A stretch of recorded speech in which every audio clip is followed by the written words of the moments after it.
Greetings fellow Decepticons, this is Blaster1987, continuing my TFNation 2019 haul with Power of the Primes, Sinnertwin. This guy used to be called Sinnertwin in the 80s, and then, because that name was not kid friendly, being Transformers Prime Beast Hunters Abominus had to have him renamed Twin Strike.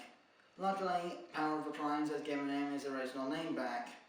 As you can see, he is a, golden yellow and seafoam green two-headed dragon with purple horns, even though they're supposed to be silver. And there is a little bit of articulation to allow the two necks to move up and down.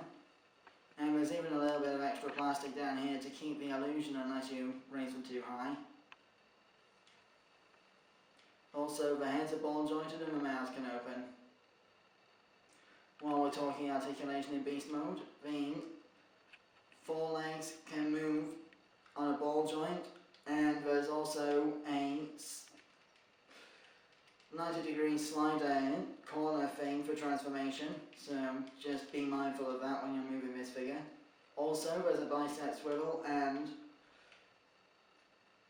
deep elbow bend, or front knee I suppose, in beast mode. The rear legs are ratcheted for some reason. And then there's these two twin tails, which are supposed to be purple in the cartoon.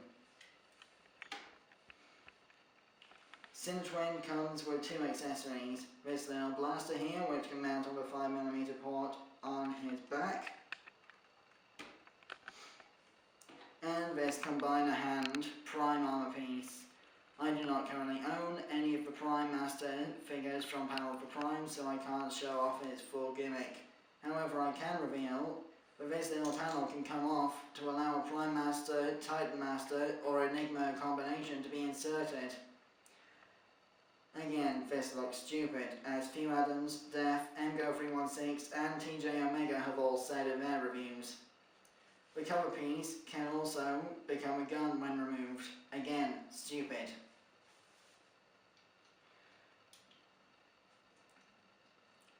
It has two thumbs to allow you to make it a left or right combiner hand, and because we're on ball joints, what I would do is pop off the thumb that you're not using and put it to one side. Don't worry, it'll pop back on afterwards. Then there's this hinge here to allow it to be repositioned. Now, for size comparisons, here we have Sinnertwin next to Siege Megatron, and Terrorcon leader, Voyager, Hunger. We'll get back to him in a few weeks' time.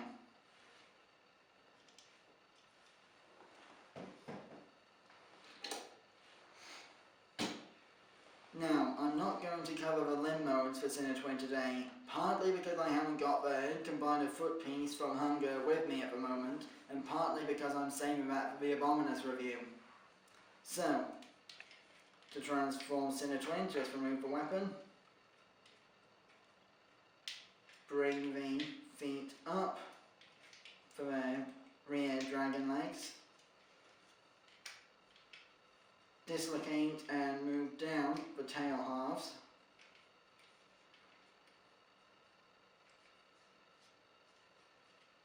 disconnect and bring back the necks of the dragon mode and just lay them along the back. Bring these slider joints up so the things are vertical, then unlatch the claws and bring them to the back of the wrists like Grimlock, and flip out the fists. Do the same on both sides.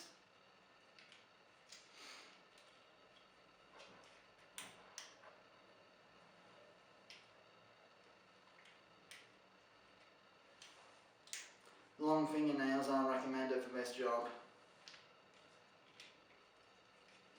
Next is a bit of a tricky one. You have to unpeg the panels on the underside and the top side at the same time in order to get the legs out, which can be a bit of a fiddle. This is normally where TJ Omega would cause a jump cut to cover up any embarrassing mistakes. However, I am not able to do so. So you'll just have to bear with me as I fiddle through it.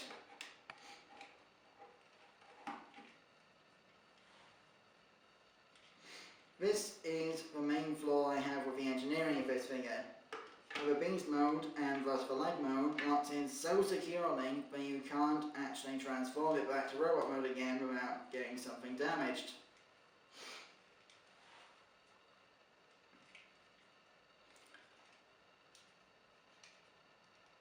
Because of these tabs on the sides here which hold the arms in place in leg mode, it can sometimes be a bit of a fiddle to get the leg panels open for robot mode. Apologies for the jump cut, but it can be awkward to open the panels on this guy. Then, once you've managed to literally wrestle the panels apart from each other, open up, unfold, and bring the shins down, closing the panels in the process, and bring the tails down onto the backs of the shins. Or the calves, I should say.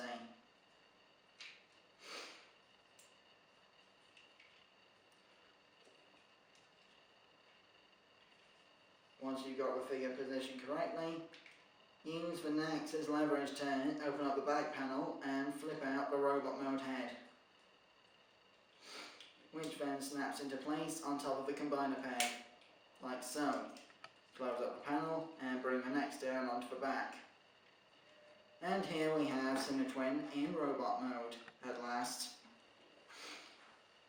Very accurate to his cartoon incarnation, with seafoam green arms there, dragon legs on his legs, and a squarish looking head as if he were to plug head first into Hunger's leg ports for Abominous mode, like in the original toys.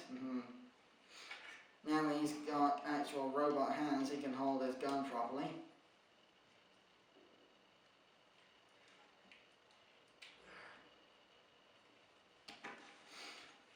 And, unfortunately, the prime armor gimmick still works, stupid though it looks. So, just fold the peg into this position, plug it into the hole above the Decepticon symbol, and bring the thumbs in. This looks ridiculous. It makes him look pregnant for Primus' sake. Normally what I would do with the combiner hand accessories for Sinnertwin and Cutthroat is to use them as additional supports for the Abominous feet. That normally is the best way to use these particular pieces because they look ridiculous on their own. Now for comparison, here we have Hunger and Siege Megatron with Deluxe Sinnertwin. You'll have to wait till Hunger is reviewed to see a group shot of all 5 Terrorcons together, of course.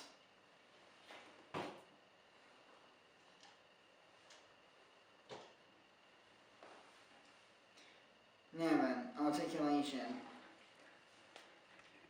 Head is on a ball joint for some relatively free movement. Shoulders are on a ball joint and this forward and back tilting thing, just in case you need it. Bicep swivel, slightly stiff on mine because it's fresh out of the box. Deep elbow bend. Nothing at the wrist aside from in and out ratcheted movement for transformation. I suppose you could also deploy the claws as attack weapons like, well, most of the Animorphs line. Watch RuneScape 2-8's reviews to see how badly those figures turned out. Then you've got a waist swivel, mostly for the arm mode's elbow to be honest, but still usable here. And ball jointed hips with a decent forward and back range. Again, mine are slightly stiff because they're fresh out of the box. Thigh swivel, just under 90 degrees at the knee. And nothing at the feet because the legs are all solid. that just about wraps things up for this review. Join me next time when I review Power of the Primes Deluxe, Cutthroat, the other leg of Abominus. Just to point out, I will not be reviewing the limb modes in the individual box reviews, and I will not be discussing leg modes for Rippersnapper and Blot, or arm modes for Sinnertwin and Cutthroat. I will simply be keeping the Abominus limb mode configuration review points to cartoon and toy commercial accuracy. Rippersnapper and Blot for arms, Cutthroat and Sinnertwin for legs, that's it. You'll have to watch MGO316's reviews for those alternate transformations. So, that just about wraps things up. I am Soundblaster1987, and of course, as always,